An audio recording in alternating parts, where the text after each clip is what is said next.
মানুষ রে বাবা, ছি।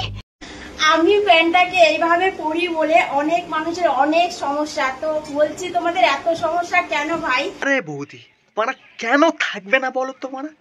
কাল দেখি আমাদের পাশের বাড়ি জিৎ, সে দেখি তোমার ভিডিও দেখে হ্যান্ডেল মারছে। জিৎকে আবার জিজ্ঞাসা করলাম কি করছিস এইসব? ও কি বললো জানো? বলেন কি? বললো বাড়িতে শুয়ে শুয়ে ফেসবুক দেখছিল, হঠাৎ বৌদির ফানু ভিডিও সামনে চলে আসলো, আর না থাকতে পেরে সে মেরে দিল হ্যান্ডেল।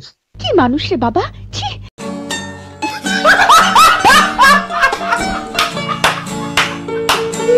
ওই জন্য বলছি এইসব বাজে ভিডিও আর বানিও না।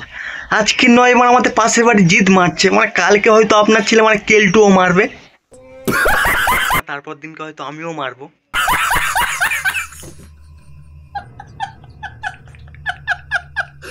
হ্যালো গাইজ, ভিডিওটা ভালো লাগে লাইক করো, কমেন্ট করো, আমাকে জানো, আর প্লিজ সাবস্ক্রাইব করো, তাড়াতাড়ি গিয়ে সাবস্ক্রাইব করো, এখনই গিয়ে সাবস্ক্রাইব করো।